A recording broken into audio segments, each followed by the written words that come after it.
नमस्ते दोस्तों, स्वागत है आपका द कहानी बाज़ की कहानियों में। हमारी आज की कहानी का नाम है आपका बंटी। आप सुन रहे हैं एपिसोड 7। तो चलिए आज की कहानी की ओर चलते हैं। आज रविवार का दिन है। गीले बालों को कुर्सी के पीठ पर फैलाए मम्मी स्वेटर बुन रही हैं। बंटी ढेर सारे रंग और ब्रश लेकर एक चित्र बना रहा है। सवेरे के समय अब धूप में बैठना अच्छा लगने लगा है। फूफी ने सारे आंगन में चटाइयां डालकर दालें और गेहूं फैला रखे हैं।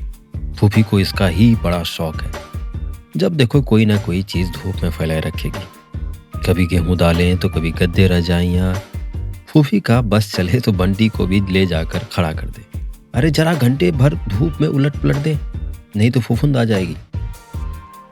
दो चार बरस मारकर बंटी एक बार जरूर मम्मी को देख लेता है। यूं उसकी तरफ मम्मी की पीठ है, पर जब वो देखता है तो उसके सामने मम्मी का चेहरा ही उभरता है। मानो चेहरा पीठ पर उठाया हो, एकदम बदला हुआ चेहरा। वो क्या जानता नहीं है कि मम्मी कितनी बदल गई है ना इन दिनों। पर अच्छी हो गई हैं या बुरी, ये तय नहीं कर पाया। कभी कभी देखता है तो अच्छी लगती हैं, पर फिर जाने क्या हो जाता है कि एकदम बुरी लगने लगती है। बुरी तो आजकल हो ही गई है मम्मी। उसे तो बहुत पहले से मालूम था कि मम्मी के पास अपने को बदलने का जादू है, पर कैसा है और कहाँ है ये आज तक नहीं जान पाया। मम्मी के पीछे इधर उधर काफी ताक झांक और छानबीन भी की, पर कुछ पता नहीं लगा। पहले वाली मम्मी होती तो सीधे मम्मी से ही पूछ लेता, पर अब इन वाली मम्मी से कुछ पूछा जा सकता है भला?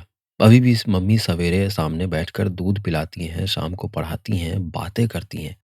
पर क्या वो जानता नहीं कि मम्मी ना उसे दूध पिलाती है, ना पढ़ाती है, ना उससे बातें करती है। वो जो स्वेटर बुन रही हैं वो भी उसके लिए नहीं बुन रही, डॉक्टर जोशी के लिए बुन रही हैं।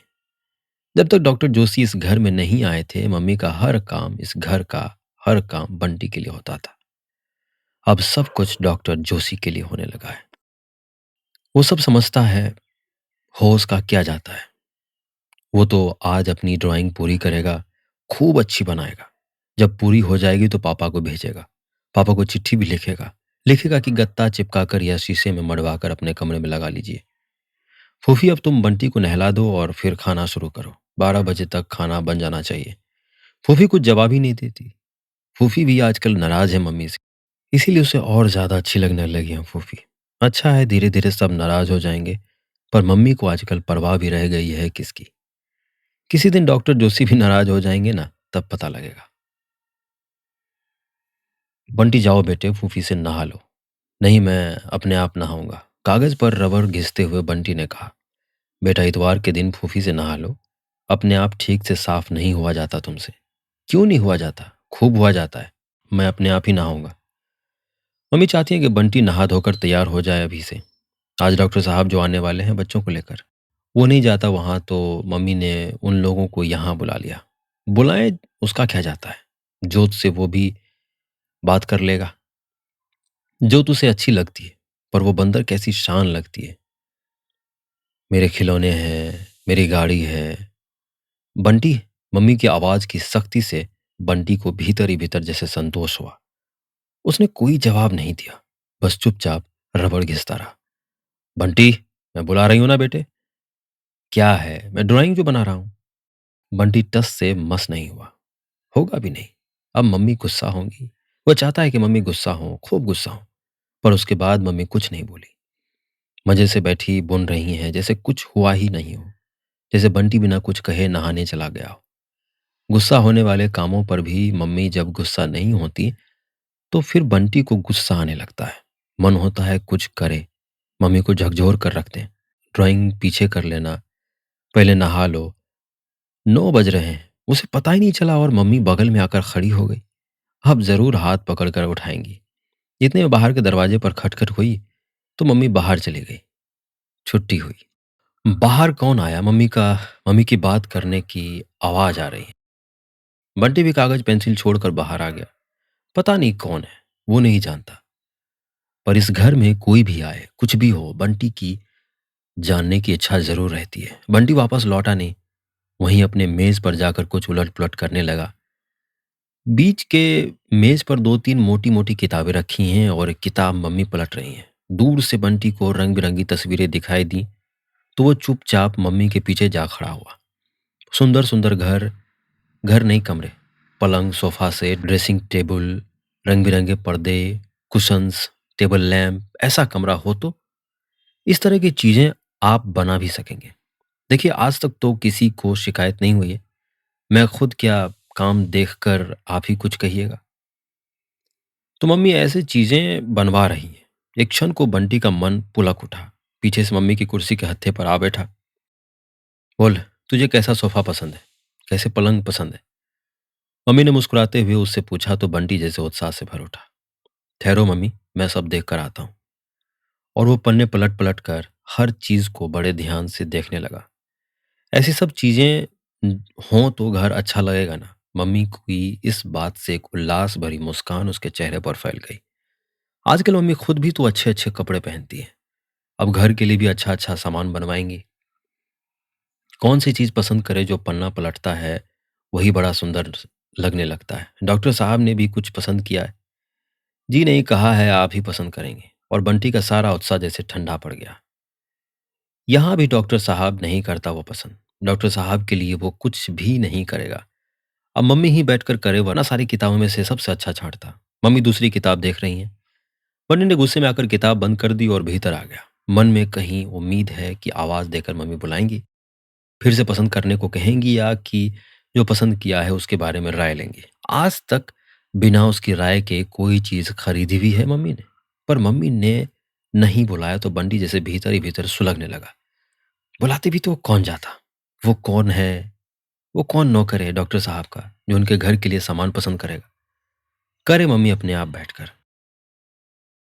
बंटी ने तौलिया उठाया और नहाने घुस गया। आकर देखेंगे कि बंटी तो नहा भी लिया, अपने आप बिना फूफी की मदद के। डॉक्टर साहब की गाड़ी फाटक पर आई तो मम्मी तेज-तेज चलकर फाटक पर पहुंच गई। वो नहीं जाएगा। मम्मी ने आज खुद रसोई में काम किया है, पर वो एक बार भी नहीं गया। वरना वो क्या मदद नहीं करवा सकता? फूफी की मदद तो कई बार की है। सारा काम करने के बाद मम्मी ने मुंह धोया और फिर गुलाबी रंग की साड़ी पहनी। ड्रेसिंग टेबल के सामने बड़ी देर तक बैठकर जूड़ा बनाती रही।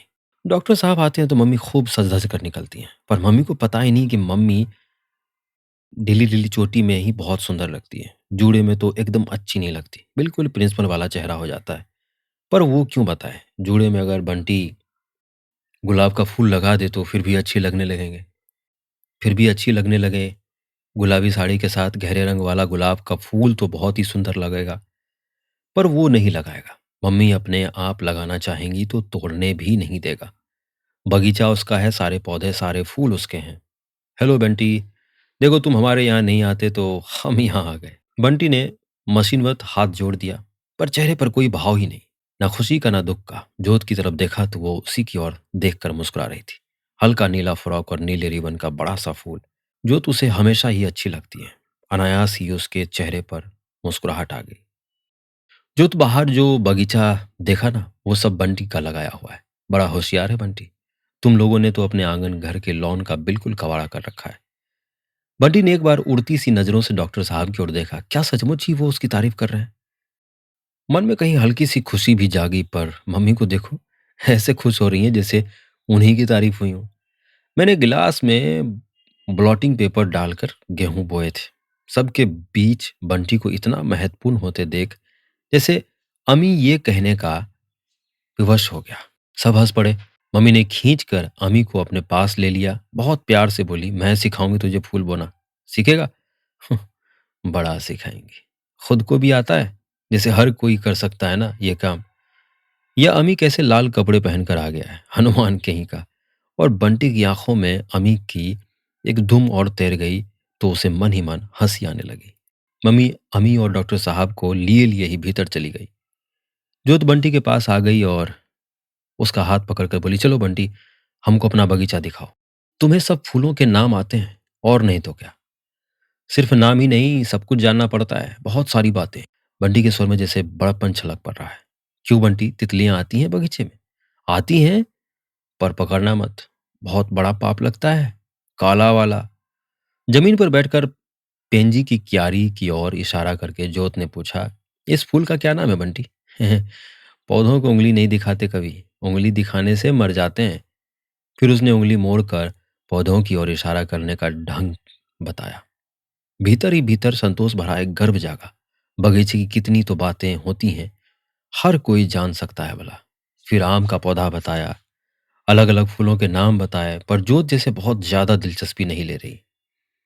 समझ जो नहीं आ रही होगी। चल अब भीतर चलते हैं। धूप तेज नहीं लग रही है? जोत उसका हाथ पकड़कर खींचने लगी। बंटी को अपने बगीचे में धूप कभी तेजी नहीं लगती। गर्मी के दिनों में भी नहीं लगती। सर्दी के दिनों में शाम को भी सर्दी नहीं लगती। मम्मी चिल्लाती रहती हैं और वो शाम को पानी देता रहता है। पर जोत के बात टालने की उसकी इच्छा नहीं हुई। भीतर चलने लगे तो बंटी ने एक सफेद गुलाब तोड़कर कहा, लाह तेरे बालों में लगा दो। जोत पुलक आई, उसे नीचे बिठाकर बंटी बड़े यत्न से फूल लगाने लगा। तू लगा सकेगा? नहीं तो आंटी जी से लगवा लूंगी। मम्मी के भी तो मैं लगाया करता हूँ। और कहने के साथ ही ख्याल आया, बहुत दिनों से उसने मम्मी के सिर में फूल नहीं लगाया। पर वो क्या करे? मम्मी को आजकल और एक अनमना सा भाव से छूकर निकल गया। दोनों भीतर पहुंचे। डॉक्टर साहब सोफे पर मम्मी के बगल में बैठे हैं, एकदम सट कर। उनका एक हाथ मम्मी के पीठ पर से होता हुआ मम्मी के कंधे पर रखा है। दूसरे हाथ में मम्मी को एक सुंदर सी शीशी सुंघा रहे हैं। बंटी एक क्षण जहां का तहां खड़ा देखता रहा। क्या कर रहे हैं डॉक्टर साहब उसकी मम्मी के साथ? उसे अजीब सी बेचैनी होने लगी। एकदम वो एकदम मम्मी के पास चला गया, पर दोनों को जैसे कुछ पता नहीं। आह! बहुत अच्छी खुशबू है। मम्मी का चेहरा साड़ी के रंग जैसा ही हो गया। इम्पोर्टेड है, खास तुम्हारे लिए मंगवाया है। और डॉक्टर साहब ने शीशी अपनी उंगलियों पर उल्टी और मम्मी के साड़ी के पल्ले पर मलने लगे। मंडी का मन हुआ खींच कर डॉक्टर साहब को अलग कर दे। उसके भीतर कुछ खौलने लगा। तभी उसकी नजर अमी पर पड़ी।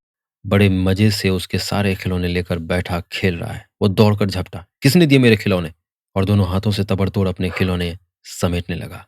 अमी ने भी जो हाथ लगा समेटकर अपनी गोद में दुबका लिया। दे मेरे खिलौने! बंटी छीनने लगा। मम्मी झपट कर आई। क्या कर रहा है बंटी? खेलने देना, तेरा छोटा भाई ही तो है। नहीं, मैं नहीं खेलने देता। कोई नहीं मेरा छोटा वोटा भाई। अम्मी से जूझते जूझते ही उसने जवाब दिया। मम्मी ने दोनों हाथों से पकड़कर बंटी को अलग किया। बंटी फिर वही गंदी बात। तेरे हैं तो क्या हुआ? थोड़ी देर में खेल कर दे देगा। बंटी पूरी ताकत लगाकर अपने को मम्मी के हाथ से मुक्त करने की कोशिश कर रहा है। बंधे हाथ पैरों की ताकत जैसे जीभ में आ गई। मेरे खिलौने हैं, पापा ने मेरे लिए भेजे हैं, मैं किसी को नहीं दूंगा। और एक झटके मम्मी के हाथ से छूटकर बंटी अम्मी पर पिल पड़ा। पता नहीं बंटी ने मारा या केवल अपने बचाव के लिए। अम्मी पहले चीखा और फिर रो पड़ा। तड़ाक! बंटी के गाल पर एक चाटा पड़ा तो सारा कमरा जैसे घूम गया। बंटी ऊपर से नीचे तक कांप गया। चोट ज्यादा नहीं थी, पर मम्मी के हाथ का चांटा, और वो भी सबके बीच में। जोत और अम्मी के सामने। वो रोया नहीं, पर उसकी आंखों से जैसे चिंगारियां निकलने लगी। शकुन! डॉक्टर साहब की सख्त सी आवाज सारे कमरे में फैल गई। तुमने बंटी को क्यों मारा? बच्चों की लड़ाई में मारने की क्या बात हो गई? और डॉक्टर साहब पास आकर बंटी को गोद में उठाने लगे, पर बंटी छिटक कर दूर जाकर खड़ा हुआ। एक क्षण को सारे कमरे में सन्नाटा छा गया। जो जहां था वहां जैसे वहीं जम गया। और फिर बंटी ने उठकर खिलौने फेंकने शुरू किए। धड़ाधड़ एक एक खिलौने कमरे में छितर गया। किसी ने उसे रोका नहीं, किसी ने उसे कुछ कहा नहीं। फिर उसने अपनी बंदूक उठाई। उसी गुस्से में दौड़ता हुआ बाहर आ गया। कुछ नहीं, पेड़ पर खूब खूब ऊंचे चढ़कर बंदूक चलाएगा। आकर मना तो करे मम्मी। मारने वाली मम्मी की बात सुनेगा वो? कभी नहीं सुनेगा। ठाए ठाए बंदूक की आवाज गूंजती रही, पर भीतर से कोई नहीं आया। और जब भीतर से कोई नहीं आया तो बंटी को रोना आ गया। मन हुआ पेड़ पर से कूद पड़े, अपने हाथ पांव तोड़ ले। तब मम्मी को पता लगेगा कि बंटी को चाटा मारने का क्या मतलब होता है। और उसकी अपनी ही आंखों के सामने अपना पट्टियों से बांधा शरीर घूमने लगा। वो पलंग पर कराह रहा है। सब लोग चारों ओर खड़े हैं। मम्मी रो रही हैं, पर कूदा नहीं गया। तभी फूफी आई। जरूर मम्मी ने ही भेजा होगा। खुद तो हिम्मत नहीं हो रही आने की। बंटी भैया चलकर खाना खा लो। बंटी और जोर जोर से बंदूक दागने लगा, जैसे उसने ना फूफी को देखा ना फूफी की बात सुनी। अरे काहे को तुम हमारा खून जलाते हो बंटी भैया? कहते ना उतर कर खाना खा लो। फिर मर्जी आए बंदूक चलाना चाहे तो भाग जाए यहां से। मैं नहीं खाता खाना। ठाए ठाए। जिस घर के लोग लीक छोड़कर चलेंगे उसमें यही सब होगा। अभी क्या हुआ है? अभी तो बहुत कुछ होगा। बड़बड़ाती हुई फूफी लौट गई। अब और एकाएक ही बंटी फूट फूट कर रोने लगा। कोई मत आओ उसे बुलाने, उसे भूख थोड़ी लगती है। मरे वो भूखा। मम्मी का क्या जाता है? मम्मी तो डॉक्टर साहब को खाना खिलाएंगी। अम्मी को तो ज़रूर अपनी बगल में बिठा रखा होगा और उस काल्पनिक दृश्य से मन और ज़्यादा उफनने लगा।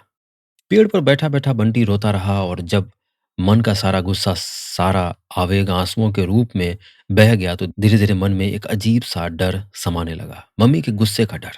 इस तरह तो उसने आज तक कभी नहीं किया। मम्मी ज़रूर गुस्सा होंगी। होंगी नहीं है, तभी तो एक बार भी नहीं आई। किसी और को भी नहीं आने दिया। गुस्सा, दुःख, अपमान, भूख और डर से मिलकर बंटी को भीतर से बिल्कुल थका दिया। थक ही नहीं गया जैसे भीतर से कहीं बिल्कुल सुन्न हो गया। अब तो ना गुस्सा आ रहा है ना रोना, बस बार बार दरवाजे की ओर देख लेता है। शायद कोई आ जाए, अब भी कोई आ जाए। अगर जोत भी आकर उससे चलने को कहेगी तो वो चला जाएगा। पर कोई नहीं आया। लगता है सब लोगों ने खाना खा लिया है। उसका किसी को ख्याल ही भी नहीं आया, मम्मी को भी नहीं। एक बार आंखें फिर छलछला आई। धीरे धीरे वो नीचे उतरा। एक बार फाटक पर गया। सड़क पर दोपहर का सन्नाटा था। मन हुआ फाटक खोलकर निकल जाए और दौड़ता चला जाए, पर कहाँ? इन सड़कों का कहीं अंत भी है? ये उसे कहाँ ले जाएगी? और इस कहाँ से हार कर वो चुपचाप लौट आया और जब कुछ भी समझ में नहीं आया तो आकर घास पर लेट गया। जब तक कोई बुलाएगा नहीं भीतर तो वो जाएगा ही नहीं। पता नहीं कब तक वो आधी सोती आधी जागती स्थिति में पड़ा रहा। अचानक ही भीतर से सब लोग एक साथ ही आते दिखाई दिए। उसने झट से आंखें मूंद ली। धीरे धीरे पैरों की आवाजें पास आ रही हैं, पर शायद कोई कुछ बोल नहीं रहा है। हो सकता है उसे इस तरह यहाँ पड़ा देखकर उसके पास आए, उसे उठाएं। वो तो चुपचाप आंखें बंद किए पड़ा रहेगा, बस जैसे सो गया हो। कोई जोड़ी पैरों की मिलीजुली आहट सरकते सरकते पास आई, पर बिना एक क्षण भी कहीं रुके बराबर दूर होती चली गई। शायद सब लोग फाटक पर पहुंच गए। फटाक फटाक गाड़ी के दरवाजे बंद हुए और धर करती गाड़ी चली गई। अजीब बात है, चलते समय कोई किसी से बात नहीं कर रहा। डॉक्टर साहब भी नहीं बोले। हर आहट को वो केवल सुन ही रहा है, देख भी रहा है। चरर मरर फिर एक आहट, बड़ी परिचित आहट उसके पास चली आ रही। बंटी को अपनी सांस जैसे रुकती हुई महसूस हुई। लगा आहट पास आ गई तब तक उसकी सांस पूरी रुक जाएगी। किसी ने झुककर उसे धीरे से झकझोरा। बंटी, बंटी। बंटी चुप। तब दो बाहों ने उसे अपने में समेटा। बिना जरा भी विरोध किए वो इस प्रकार से सिमट गया मानो बड़ी देर से इसी की प्रतीक्षा कर रहा हो। एक बार मन हुआ कि गले में बाहें डालकर चिपट जाएं, पर हिलना तो दूर, सांस लेने की हिम्मत नहीं है इस समय उसमें। फिर गद्दे की नरमाई और कंबल की गरमाई में उसका भूखा थका शरीर डूबता चला गया और उसे खुद पता नहीं चला कि वो कब पूरी तरह डूब गया। मेज की एक और मम्मी बैठी है और सामने एक कुर्सी पर बंटी। बीच में प्लास्टिक के सिंदूर डिब्बे में वह शीशी रखी है जो डॉक्टर साहब लाए थे। जादुई शीशी। डॉक्टर साहब का मम्मी को सूंघना, साड़ी पर मलना और फिर तड़ाक। याद नहीं इसके पहले मम्मी ने कब मारा था, कभी मारा भी था या नहीं। एक अजीब सा डर है जो उसके शरीर और मन को जकड़ता जा रहा है। बंटी, अब तुम यही सब करोगे? मम्मी की आवाज पता नहीं कहां से आ रही है। आज जो कुछ तुमने किया वो बहुत अच्छा था ना? कोई घर में आए तो यही सब करना चाहिए। बंटी चुप है। लगा शीशी जैसे मेज पर हिलने लगी है। इतने साल में मैंने तुझे यही सिखाया? यही अकल और यही तमीज? जोत को देखा कैसे सलीका और तमीज है, जबकि उनको देखने भालने वाली माँ नहीं है। मैंने तो 9 साल तक तेरे साथ झक मारी है। घूमना फिरना, मिलना जुलना सब कुछ छोड़ दिया था, सिर्फ इसलिए कि तू कुछ बन जाए। आवेश के मारे मम्मी का स्वर यही नहीं, सारा शरीर भी जैसे थरथरा रहा है। पर आज 4 लोगों के सामने मेरे मुंह पर जूता मारकर तूने बता दिया कि तू क्या बना है और मैं तुझे क्या बना सकी हूं। और मम्मी का स्वर बिखर गया। बंटी का अपना मन कहीं गहरे में डूबता जा रहा है। तू ये सब क्यों करता है बंटी? मत कर, ऐसे मत कर बेटे। और मम्मी फूट फूट कर रो पड़ी, जैसे उस दिन रोई थी ठीक उसी तरह। बंटी का मन हो रहा था कि वो दौड़कर मम्मी से लिपट जाए, रोए चीखे। पर एकाएक शीशी ने जैसे उसे बुरी तरह दबोच लिया और चीख जैसे भीतर ही भीतर घुट कर रह गई। बहुत देर तक बंटी बुत बना बैठा रहा और शकुन ने उसे बिस्तर पर लिटा दिया तो धीरे धीरे सुबक सुबक कर सो गया। पर शकुन फिर नहीं सो सकी। आज का सारा दिन, दिन में घटी एक एक घटना उसे नए सिरे से मथने लगी। बंटी तो रो पीट कर सारे खिलौने छितरा फितरा कर भूकंप मचाता हुआ सा बाहर चला गया, पर वो जैसे अभी तक उसमें कंपन को महसूस कर रही है।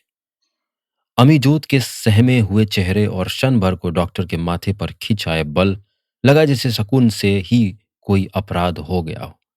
जरूरी उस समय उसके चेहरे पर बड़ी कातर सी बेबसी उभर आई होगी। तभी तो डॉक्टर ने पीठ सहलाकर उसे दिलासा दी। बच्चों की बात को लेकर तुम इतनी परेशान क्यों हो रही हो? Take it easy. पर खुद पर शायद इजी नहीं हो पाए थे। उस समय शकुन के मन में इस तरह गुस्सा उफन रहा था कि मन हो रहा था कि बाहर जाए और बंटी की धुनाई कर दे। पर अच्छा ही हुआ कि नहीं गई, वरना इस समय वो बैठी अपने को ही कोस रही होती। एयरगन की ठाई ठाई भीतर तक सुनाई दे रही थी और शकुन को लग रहा था जैसे ये शब्द उसके और डॉक्टर के बीच फैलता चला जा रहा है, फैलता चला जा रहा है। इस समय शकुन के मन में कोई गुस्सा नहीं, बस उसे लग रहा है जैसे बंटी उसे जगह ही हर जगह गलत सिद्ध कर देता है। वकील चाचा ने कहा था, तुम बंटी पर इतना निर्भर रह करती हो, उसे अपने जिंदगी का केंद्र बनाकर जीना चाहती हो, ये गलत है। केवल तुम्हारे लिए ही नहीं, बंटी के लिए भी। Let him grow like a boy, like a man. सारे समय अपने में दुबकाए रखोगी तो क्या बनेगा उसका? तो ऊपर से चाहे उसने ना माना हो, पर भीतर ही भीतर जरूर महसूस किया था कि बंटी के प्रति उसका रवैया गलत ही रहा है। और आज डॉक्टर को लेकर वो जहां पहुंच गई है, उसके मूल में उस समय कहीं बंटी को अपने से मुक्त करने की इच्छा ही नहीं थी। यह शायद और भी बहुत कुछ था, पर बंटी भी कहीं था तो सही। अपने को परिचित कराने के बाद डॉक्टर शकुन को अपने घर और बच्चों से परिचित करा रहे थे। जोत बहुत सीधी है और अमी बहुत शैतान। लड़कियां जिद्दी भले ही हों, पर स्वभाव से शांत और सीधी होती है, और लड़के जन्म से ही गुस्सैल और उद्यमी। लेकिन बंटी उस तरह से उद्यम बिल्कुल नहीं करता। जिद्दी जरूर है, फिर भी अपनी उम्र से कहीं ज्यादा समझदार। और ये कहते हुए अपने बंटी के प्रति उसके मन में कैसा गर्व जागा था। तुम उस पर शायद इतना ज्यादा हावी रही हो कि वो पूरी तरह लड़का बन ही नहीं पाया। तुमने उसे उद्यम करने ही नहीं दिया। हाँ, औरतों वाली जिद और रोना जरूर सिखा दिया है। डॉक्टर सहज भाव से हंस पड़े थे, पर तब भी शकुन ने अपने को अपमानित महसूस किया था। डॉक्टर शायद भांप गए थे। मैं तुम्हें दोषी नहीं दे रहा हूं, इस तरह की स्थिति में ऐसा हो जाया करता है। मैं तो स्थिति बता रहा था। पर इस संशोधन से स्थिति संभली नहीं थी। अपने ही मन में एक कचोट थी जो हर बार किसी न किसी बात से गहरी हो जाती थी। जिंदगी में हर ओर से कट कर वो पूरी तरह बंटी से जा चिपकी थी। सोचा था अपना सारा समय और सारा ध्यान वो उसी पर केंद्रित कर देगी, अपने सारे अभावों को पूर्ति उसी से करेगी। लेकिन नहीं, उसने रास्ता ही गलत चुना था। अतः उसका हर कदम भी गलत होता चला गया। और तब उसने एक नई जिंदगी शुरू करने का निर्णय ले डाला था। बंटी को अपने से काट कर नहीं, अपने से जोड़ कर ही लिया था यह निर्णय। गर्मियों की छुट्टियां के 2 महीने, 2 महीने में की खिन्नता और ऊब के साथ साथ बंटी का उन दिनों का व्यवहार, उम्र से पहले ही ओढ़ी हुई उसकी समझदारी को कितनी तकलीफ के साथ झेल पाती थी वो। शकुन के हर दुख को अपना दुख और उसकी हर कही अनकही इच्छा को एक आदेश सा बना लेने की बंटी की मजबूरी ने शकुन को अपनी ही नजरों में अपराधी बनाकर छोड़ दिया था। दिन में 2-4 बार पापा की बात करने वाले बच्चे ने कैसे इस शब्द को काट कर फेंक दिया था। शब्द को ही नहीं, अजय के भेजे खिलौने, उसकी तस्वीर तक को अलमारी में बंद कर दिया था, बिना शकुन के चाहे। या कहीं भी वो उसे प्रसन्न करने का भरसक प्रयत्न करता रहा था। और कैसे शकुन का कष्ट बढ़ते बढ़ते असह्य सा हो रहा था। नहीं नहीं नहीं, ये सब अब और नहीं चलेगा, चल नहीं सकता। वे दोनों ही अपनी अपनी जिंदगी जिएंगे, शकुन शकुन की और बंटी बंटी की। और तभी से उसने अपने को धीरे धीरे काट कर बंटी को और अधिक आत्मनिर्भर बनाने की कोशिश की। वकील चाचा ने केवल संकेत किया था और डॉक्टर ने बहुत ब्लंटली कहा कि तुम माँ बेटों का चूमने चाटने और गले में बाहें डाल डाल कर लिपटने वाला जो रवैया है, वो अब बंद होना चाहिए। लगता है तुम अपनी इस अर्ज को भी बंटी के साथ ही पूरा करती हो, पर अब तो सही जगह और सही ढंग। यूं शायद बात भीतर तक भेद जाती, पर बात के अंत में जो आमंत्रण भरा संकेत था, वो शकुन को ऊपर से नीचे तक गुदगुदा गया। तब से उसने बंटी को अपने से अलग सुलाना शुरू किया था। धीरे धीरे वो आश्वस्त होने लगी कि उसने केवल अपने लिए नहीं, बंटी के लिए भी एक सही जिंदगी की शुरुआत कर दी है। अब बंटी को हर जगह और हर बात में पापा की कमी नहीं अखरेगी। व्यक्ति चाहे बदल जाए, पर उस स्थान की पूर्ति तो हो ही जाएगी। अब वो उतना अकेला नहीं रहेगा जो 2 बच्चों का साथ उसे और अधिक नॉर्मल बनाएगा ही। He will grow like a boy, like a man. पर उस दिन कंपनी बाग से लौटने पर आकरण ही बंटी का रोना, उसके बाद बंटी का एक अजीब ही उखड़ा-उखड़ा और कटा-कटा सा रवैया और आज का तूफ़ान। क्या शकुन से फिर कहीं गलती हो गई? वो इतनी देर से बड़ी वो इतनी देर से बैठी किस बात का लेखा-जोखा कर रही है? और क्यों? किस लिए वो इतने तर्क पेश कर रही है? याद नहीं, पर किसी संदर्भ में एक बार डॉक्टर ने ही कहा था कि मनुष्य जब अपने भीतर ही भीतर बहुत गिल्टी महसूस करता है, तो तर्क से वो अपने को जस्टिफ़ाई करता है। अपने हर गलत काम को जस्टिफ़ाई करता रहता है। ना करे तो इतना अपराध बोध ढोकर वो जी नहीं सकता। जहाँ जस्टिफ़िकेशन है, वहाँ गिल्ट है। तो क्या उसके अपने मन में भी कोई गिल्ट है? इतनी देर से तर्क दे देकर वो अपने अपराधी मन को समझाती रही। बार-बार बंटी के हित की दुहाई देकर कहीं अपने किसी गलत काम को ही तो सही सिद्ध नहीं कर रही। मन ना इस बात को मानता है, ना उस बात को। सही-गलत की बात भी वो नहीं जानती, जानना भी नहीं चाहती। इस समय इतना ही काफ़ी है कि जीवन में जितना भरा-पूरा वो इन दिनों महसूस कर रही है, उसने कभी नहीं किया। बल्कि आज अगर उसे किसी बात का अफ़सोस है, तो केवल इसी बात का है कि निर्णय उसने बहुत पहले क्यों नहीं ले लिया? क्यों नहीं वो पहले क्यों नहीं वो बहुत पहले ही इस दिशा की ओर मुड़ गई? किस उम्मीद के सहारे वो 7 साल तक यूं घिसटती रही? 7 साल का वो जीवन मात्रा घिसटना ही तो था। घिसटना और तिल-तिल करके टूटना। एक पुरुष का साथ जिंदगी को यूं भरा पूरा बना जाता है, ये तो उसने कभी सोचा ही नहीं था। अजय के साथ रहकर भी नहीं।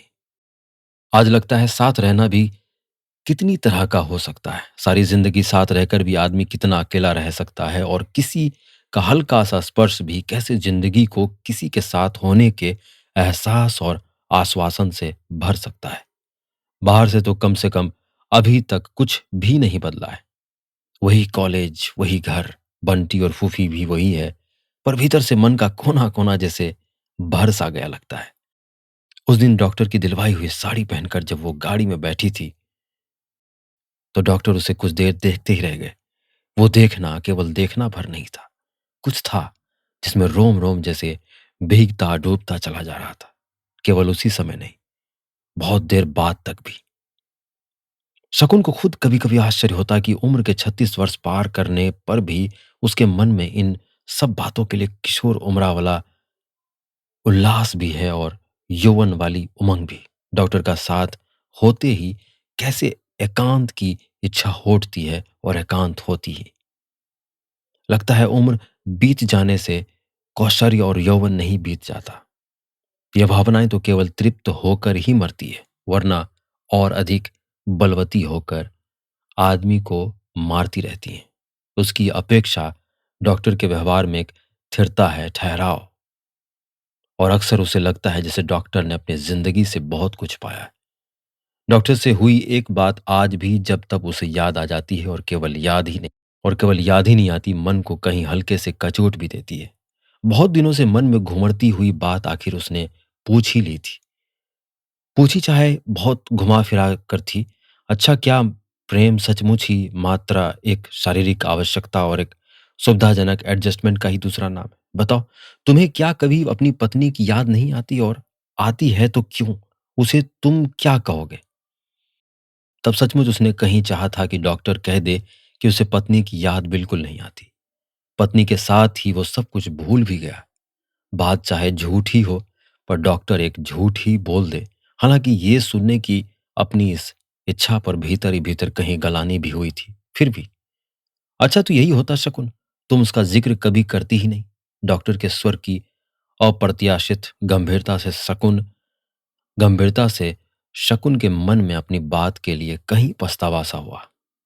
परमीला के साथ का जीवन वो जैसा भी था, अच्छा या बुरा, मेरा इतना निजी है कि मैं उसे किसी के साथ शेयर नहीं कर सकता।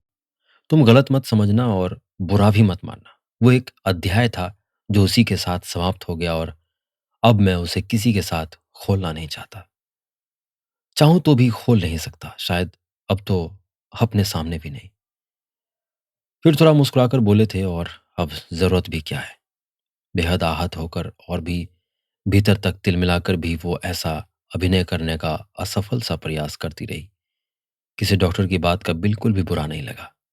साथ ही एक अजीब-सा चाह भी उठी, काश उसके पास भी ऐसा कुछ होता जो निहायत उसका निजी होता, जिसे वो किसी के भी साथ शेयर करना पसंद नहीं करती, जिसे अपने भीतर ही समेटे रहती। कभी-कभी झाँक भर लेने के लिए, पर कहीं भी तो कुछ नहीं। इस ना होने से ही वो कभी-कभी डॉक्टर के सामने आकर ही अपने को बड़ा-छोटा महसूस करने लगती। लगता है जैसे डॉक्टर ने स्वीकार करके उस पर बड़ी कृपा की है। छोटा बनकर जीना उसके अहं को बर्दाश्त नहीं और बड़ा होकर जीने लायक उसके पास कोई पूँजी नहीं। तब एक अजीब-सी मानसिक यातना में वो अपने को पाती है और फिर डॉक्टर ही उसे इस मानसिक यातना से उबारते हैं। अब तो वो हर बात के लिए डॉक्टर पर इस कदर निर्भर करने लगी है कि लगता है एक कदम भी डॉक्टर के बिना चल नहीं सकेगी। औरत कहीं की कहीं पहुंच जाए, फिर भी पुरुष का साथ उसके लिए कितना जरूरी है, पर वो साथ हो सही अर्थों में। नहीं, वो इस साथ के बीच में अब कोई बाधा बर्दाश्त नहीं करेगी, बंटी की भी नहीं।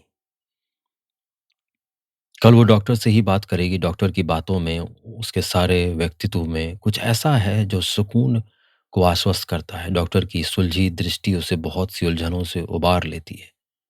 उसके और डॉक्टर के संबंध के बाद शहर के एक साख तबके में फैल ही गई थी और एक दिन कॉलेज के मैनेजर ने जिस तरह आकर पूछा था, तो वो समझ ही नहीं पाई थी कि बात केवल जानने मात्र के लिए पूछी जा रही है या जानी हुई बात को एक हल्की सी भर्त्सना और हिकारत के साथ उस तक वापस पहुंचाया जा रहा है। मैनेजर को तो उसने जैसे तैसे जवाब दे दिया था, पर अपने ही मन को जैसे वो शाम तक जवाब नहीं दे पाई थी।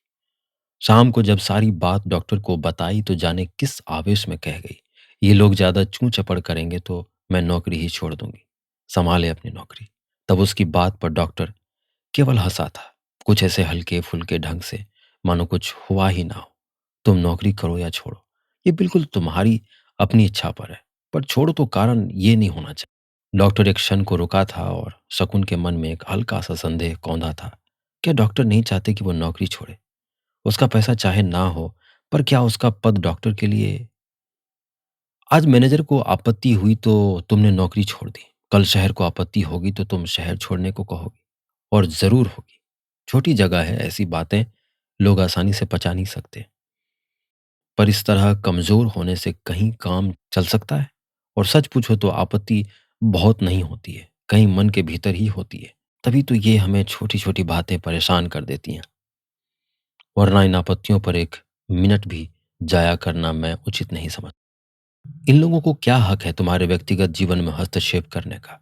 पर बंटी, बंटी की बात तो बिल्कुल दूसरी है और उसका हक भी बिल्कुल दूसरा है। एकाएक शकुन को लगा जैसे प्यास के मारे उसका गला सूख रहा है। सर्दी में कभी रात में प्यास नहीं लगती, पर आज तो प्यास के मारे गला जैसे चिपक सा गया है, और इतनी देर से उसे पता ही नहीं चला। शकुन उठी, उसने बत्ती जलाई और पानी पिया। लौटकर उसने देखा बंटी सोया हुआ है, गर्दन तक रजाई ओढ़े। एकाएक उसे लगा जैसे बंटी नहीं, अजय सो रहा है। कितना मिलता है उसका चेहरा, केवल चेहरा ही। बहू जी, मत चढ़ाओ इतना सिर, आखिर औलाद तो उसी बाप की है। वे खड़े खड़े वे खड़े खड़े थालियां फेंकते थे और ये कटोरी। कभी कभी आश्चर्य होता है कि कैसे आदमी एक छोटे से अणु में अपना चेहरा, मोहरा, आदत, स्वभाव, संस्कार सब कुछ अपने बच्चे में सरका देता है। बंटी को देखकर एक बार वकील चाचा ने कहा था, और एक अजीब सी बेचैनी शकुन के मन में घुलने लगी। केवल बेचैनी नहीं, केवल बेचैनी ही नहीं, एक खींच, एक हल्का सा आक्रोश। सारी जिंदगी अजय शकुन को, शकुन के हर काम और बात को, उसके सोचने और उसके हर रवैये को गलत ही सिद्ध करता रहा है। शकुन बहुत स्वतंत्र है, शकुन बहुत डोमिनेटिंग है, शकुन ये है, शकुन वो है। पता नहीं गलत कौन था, वो या अजय? जो भी हो, पर 7 साल तक गलत होने के अपराध बोध को उसने किसी न किसी स्तर पर हर दिन ही झेला है। और अब ये बंटी ठीक उसी तरह उसे गलत और अपराधी सिद्ध करने पर तुला हुआ है, और शायद सारी जिंदगी उसे गलत ही सिद्ध करता रहेगा, ठीक उसी तरह जैसे। पर नहीं, अब वो सब कुछ पहले की तरह अपने ऊपर ओढ़ती नहीं चली जाएगी। बंटी उसके और अजय के बीच सेतु नहीं बन सका तो वो उसे अपने और डॉक्टर के बीच में बाधा भी नहीं बनने देगी। लेकिन तब, और शकुन ने खट से बत्ती बुझा दी। मन के सारे संशय, सारी दुविधाएं चारों ओर फैले हुए अंधेरे ही डूब जाएं बस। बंटी सवेरे सोकर उठा तो जाने कैसी निरीहता उसके चेहरे पर छाई हुई थी। एक अजीब सा सहमापन, एक अजीब-सी बेबसी। कहाँ ये तो बिल्कुल बंटी ही है। इसमें अजय कहाँ है? हर बात के लिए उस पर निर्भर करने वाला बंटी, उसी का पाला-पोसा और बड़ा किया हुआ बंटी। अजय तो शकुन के सामने कभी इतना निरह, कभी इतना बेबस हुआ ही नहीं। और रात में हल्के से आक्रोश की जो परतें मन में जमी थी, बंटी की उस निरीहता के सामने सब एक-एक करके बह गई। पर अब बंटी में अजय को देखकर एकाएक कुछ निर्णय ले डालने का जो एक रास्ता शकुन को दिखाई दिया था, वो फिर जैसे कहीं गुम हो गया। और शकुन जहाँ थी, वहीं लौट आई। उतनी ही परेशान, उतनी ही दुविधाग्रस्त। अपनी परेशानी के क्षणों में आजकल उसे बस डॉक्टर ही याद आते हैं। किस सहजता और आसानी से वो उसकी हर समस्या और परेशानी को अपने ऊपर ओढ़ लेते हैं और उसे मुक्त और निर्द्वंद कर देते हैं। पर बंटी को लेकर, कल चाहे शकुन को परेशान देखकर डॉक्टर ने कुछ ना कहा हो, लेकिन उन्हें क्या बुरा नहीं लगेगा। उन लोगों ने शादी की तारीख तय की थी और उस खुशी में ही शकुन ने सबको अपने घर बुलाया था, पर बंटी ने, और तब से ही मन जाने कैसी कैसी शंकाओं से भरा हुआ है। बंटी की बात तो डॉक्टर से भी नहीं कर सकती। जिस तरह बहुत चाहने पर भी वो कभी अजय की बात नहीं कर पाई। कंपनी बाग से लौटने के बाद उस दिन बंटी जिस तरह रोया था और उसके बाद से जिस तरह वो कटा-कटा रहता था, डॉक्टर को लेकर जिस तरह का एक मासूम सा विरोध उसके मन में उफनता रहता है, शकुन सब समझती है। पर जाने कैसा एक आश्वस्त भाव उसके मन में समाया रहता था इन दिनों की। उसने सोच लिया था कि सब ठीक हो जाएगा, बस जहाँ तक संभव होता है वो बंटी को डॉक्टर से बचा कर रखती। पर कल जैसे उसके उस आश्वस्त भाव में एक दरार सी पड़ गई। केवल आश्वस्त भाव में ही नहीं, जैसे उसके और डॉक्टर के बीच में भी कोई अनदेखी अनजानी सी दरार पड़ गई, जिसे वह महसूस कर रही है, जो उसे भीतर ही भीतर कचोटे डाल रही है। सचमुच यदि ऐसा हुआ होता, डॉक्टर का अध्याय तो समाप्त हुआ और ऐसी पूर्णता के साथ समाप्त हुआ कि उसे अब वो अपने सामने भी नहीं खोलते। चाहे तो भी नहीं खोल सकते, पर उसका अध्याय कहीं कुछ समाप्त नहीं हुआ। अपनी अगली कड़ी के साथ ज्यों का त्यों उसके साथ चिपका हुआ है। वो कभी समाप्त भी नहीं होगा। अजय ने तो अपनी स्लेट पर से उसका नाम, उसका अस्तित्व धो पोंछ कर एक नई जिंदगी शुरू कर दी है। शायद बहुत सुखी, बहुत भरी-पूरी, पर उसकी स्लेट को तो। और फिर अजय को लेकर मन में ढेर-ढेर कटुता उभर आए। साथ ही ख्याल आया कि बंटी यदि सहज ढंग से अपने को उसके और डॉक्टर के बीच में समेट नहीं लेता, तो वो उसे अजय के पास भेज देगी। अजय उसे ले जाना भी तो चाहते थे। अब क्या हुआ? इधर तो ना कोई खबर, ना कोई सूचना, लेकिन वो भेज देगी। बंटी को दरार ही बनाना है तो मीरा और अजय के बीच में बने। अजय भी तो जाने कि बच्चे को लेकर किस तरह की यातना से गुजरना होता है, कि पुरानी स्लेट इतनी जल्दी और इतनी आसानी से साफ नहीं होती। पर तभी बंटी का वही निराह, सहमा और बेबस सा चेहरा उभर आया। मम्मी, मैंने तो पापा से कह दिया कि मम्मी के बिना मैं कहीं जा ही नहीं सकता। मम्मी, मैं तुम्हें कभी, कभी नहीं छोड़ूँगा। मत रो मम्मी, मत रो। और शकुन रो पड़ी, फूट-फूट कर रोती रही। इस यातना से डॉक्टर भी उसे कैसे उबारेंगे? उसके पास ऐसा कोई सुख नहीं, पर ऐसी यातना ज़रूर है जिसे वो किसी के साथ शेयर नहीं कर सकती। इस समय डॉक्टर की बगल में बैठकर भी शकुन का मन कहीं से हल्का नहीं हो पा रहा है। बार-बार बात शुरू होती और जैसे बीच में ही टूट जाती। पता नहीं डॉक्टर क्या सोच रहे हैं, पर शकुन को लग रहा है कि जैसे उन दोनों के बीच कहीं कोई है। शायद बंटी, बंटी के बहाने शायद अजय। क्या बात है? तुमको तुम कुछ परेशान नजर आ रही हो शकुन। कह दे शकुन। पर क्या कहे कि बंटी डॉक्टर और उसके संबंध को बर्दाश्त नहीं कर पा रहा है, कि उसे बहुत दिनों से इस बात का आभास था, पर बंटी को लेकर परेशान हो। इतनी देर से जिस प्रसंग को वो बचा रही थी, आखिर वो आ ही गया। शकुन के चेहरे पर एक अजीब सी बेबसी उभर आई, जैसे वो कोई अपराध करते हुए पकड़ ली गई हो। देखो शकुन, बंटी थोड़ा प्रॉब्लम में अच्छा है, तो उसकी प्रॉब्लम को तो झेलना ही होगा। शकुन को लगा जैसे डॉक्टर कह रहे हो कि इन्फ्लुएंजा है तो बदन में तो दर्द होगा ही। इन बातों पर कहीं इस तरह बात की जाती है? और क्या प्रॉब्लम बचा है? पागल है? उसका दिमाग खराब है क्या? पर नहीं, डॉक्टर से वो अपेक्षा ही क्यों करती है कि उसी की तरह सदैव होकर उसकी तरह माँ बनकर बंटी के बारे में सोचे। डॉक्टर तो शायद बाप बनकर भी नहीं सोच सकते। पर उसमें इतना परेशान होने की क्या बात है? ये तो बहुत स्वाभाविक है। क्या?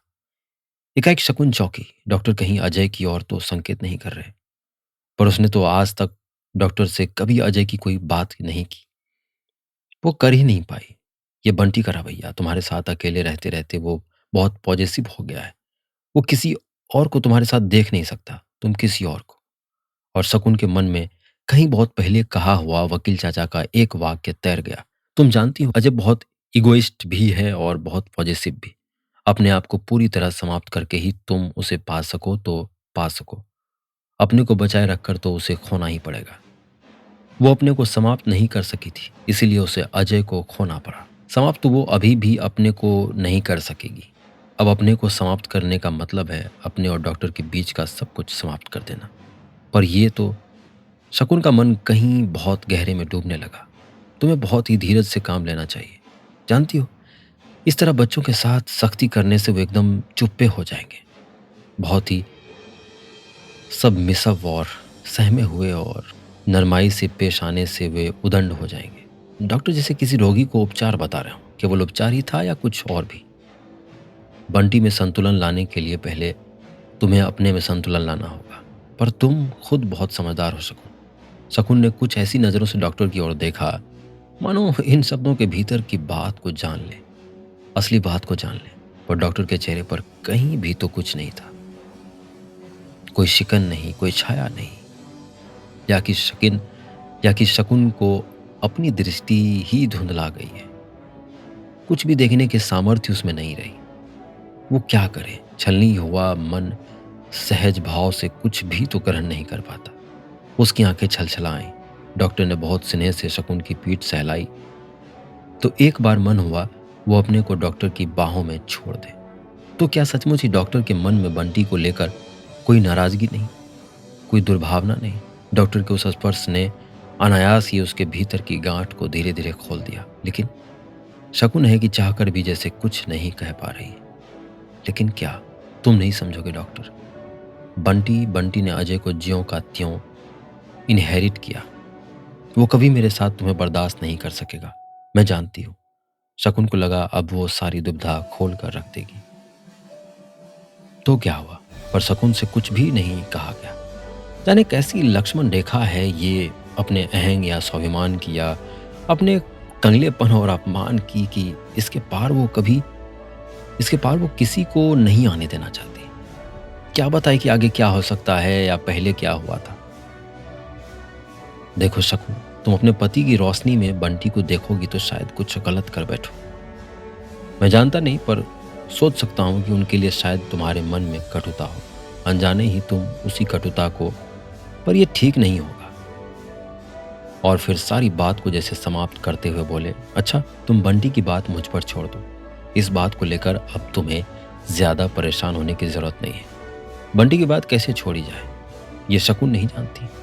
ये भी नहीं जानती कि सारे समय अपने काम में व्यस्त रहने पर उसके लिए समय कहाँ है। पर इस समय जैसे उसे किसी ऐसे ही आश्वासन की जरूरत थी, किसी ऐसे ही सहारे की जो उसके थके हारे मन को संभाल ले, जिस पर वो अपना सब कुछ छोड़कर निश्चित हो जाए। बड़ी देर से भीतर ही भीतर एक आवेग था जो घुमर रहा था। अपने को डॉक्टर की बाहों में छोड़ते ही जैसे वो फूट पड़ा था। डॉक्टर उसकी पीठ, उसके कंधे सहलाते रहे, उसे संतावना देते रहे। क्या था उन संतावना भरे शब्दों में, उस स्नेह भरे स्पर्श में? शकुन को जैसे लगा उसके भीतर से सारे तनाव अपने आप ढीले होते चले जा रहे हैं, सारे द्वंद्व अपने आप गलते जा रहे हैं। कहीं भी तो कुछ नहीं, सभी कुछ तो सहज और सुगम हो उठा। सारा रास्ता अकेले अकेले चलकर, सारी परेशानियों से अकेले अकेले लड़कर भी ऐसा आत्मविश्वास और ऐसी शक्ति जो उसने अपने भीतर कभी महसूस ही ना की, जो आज अपने को पूरी तरह डॉक्टर के हवाले करके वो महसूस कर रही है। अपने को पूरी तरह देकर, निर्द्वंद भाव से समर्पित करके आदमी कितना कुछ पा लेता है।